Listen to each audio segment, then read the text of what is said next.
The APAS, the Ariel Performance Analysis System, the world's most advanced computerized system for biomechanical analysis and the study of human motion.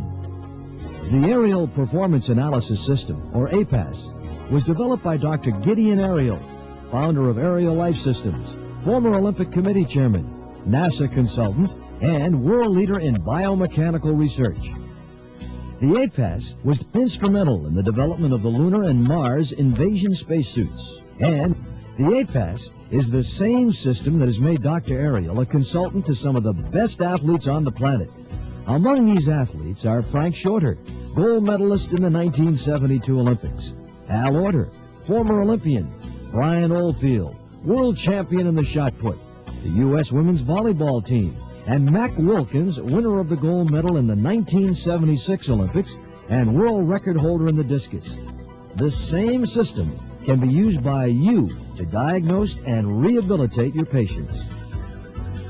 Our system is a high technology which enables to take any video and break down the motion into its components. In this case, we're taking the baseball game and try to find out what the characteristics that make a good pitcher or a good batter.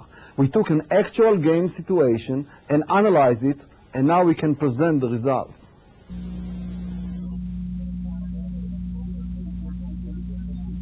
So basically you see the characteristics of this particular batter taking actually from the game. Here you see in a multiple image. And John, you can tell some of the results that we found. Well, what we found, first of all, were two very interesting factors here. Number one, a lot of good power hitters will take their front leg, the left leg here, and they'll hyperextend it or straighten the left leg out to generate torque to transfer the weight.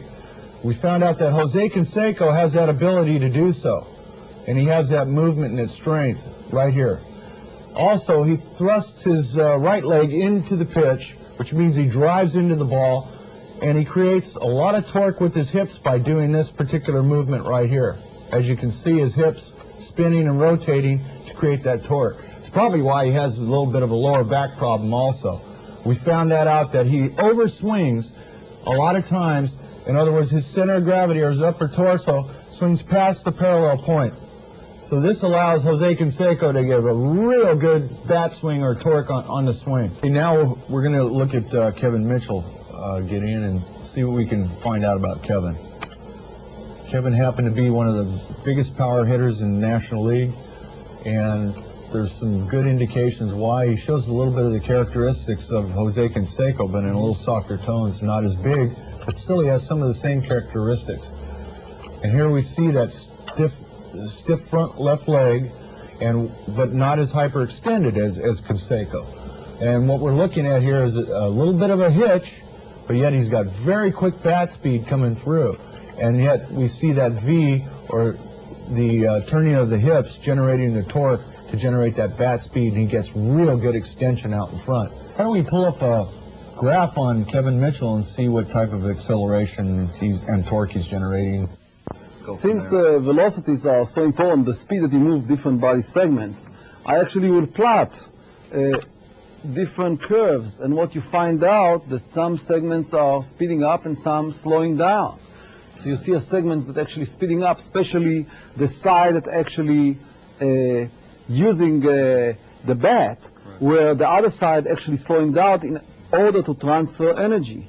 Now, there is no way in the world that even a great baseball player or a coach can see that. And we can tell right away what a person doing right or wrong, and they might concentrate on the wrong fact.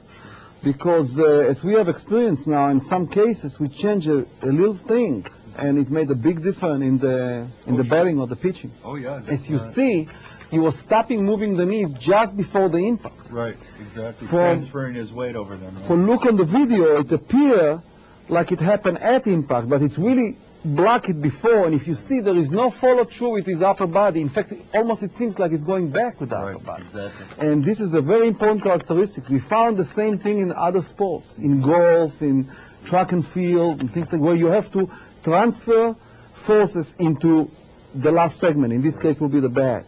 So that's when he's locking up, the bat head's whipping around, so all the energy's transferring to the head of the bat then. Yeah, but the timing is extremely important. Right. Right. If it's a little bit out of phase, that's where you're losing it. And that's where your slumps come into effect, right? Where a player goes into the doldrums is what we consider it. And since in baseball, every pitch is a little bit different, Right. the body has to adjust. And also the question was, when the batter can adjust, when the ball leaves the hands of the pitcher, can the batter make adjustment? Well, amazingly enough, there was some adjustment, but not major adjustment. Right. So when he makes the commitment and some physics going bad, Sure. the bat is bad. Sure. Exactly. Gets fooled by the pitch.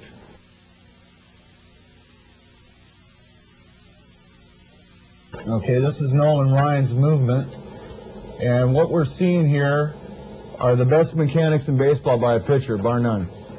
And what we found here is a couple of things: that when Nolan picks his leg up very high in his windup, he's really putting a lot of stress on his lower back area. And as we know, earlier in the season, he had some lower back problems. This is one of the indicators that we've seen.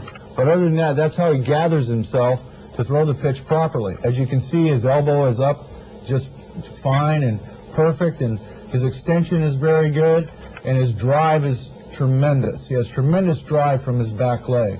And also his plant. You can see where he plants on his left side here to create that transfer of weight. And what we find here is that this is a sound body mechanic pitcher right here. The amazing thing, John, that many people think that there is a follow-through in a baseball as far as releasing the ball, and they will think that he released the ball here. But we found with Nolan Ryan that really the ball leaves when it's almost parallel with the shoulder. Right. So all this motion is really a result of a tremendous torque that occurred, but really the ball left the hand almost at the shoulder level. Now, how he got this kind of a speed, again, we have to emphasize it's all relating to the lower body. And he's relatively relaxed with the upper body. We found some of the Little League baseball players and some of the university players that try to overemphasize with their arms, and they're really killing the whole pitch. See, we've noticed some things about Ricky Henderson that were real interesting about his quickness and his start.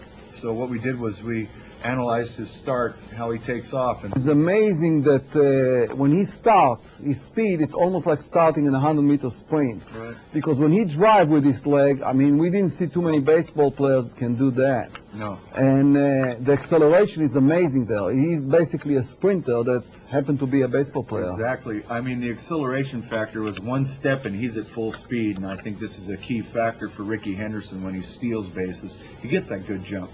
And you also watch him and concentrate when he concentrates on the pitcher and how he looks at him, he studies him, and he knows when to make his break. I think those are two of the key factors. The amazing thing also that when you plot the acceleration of Ricky here against Carl Lewis, you find that they are not much different. Right. Yeah, agreed. The question is, why would you need a sophisticated system like this? Well, today, in a modern world, whether you're a physical therapist, or whether you're an insurance person, whether you're a coach, trainer, any place where we need physical performance or human movement, the question is how you quantify the results. What we can do with our system, instead of using two eyes, we're using two cameras. And from there we can do what the brain does to the human body and actually calculate the third dimension.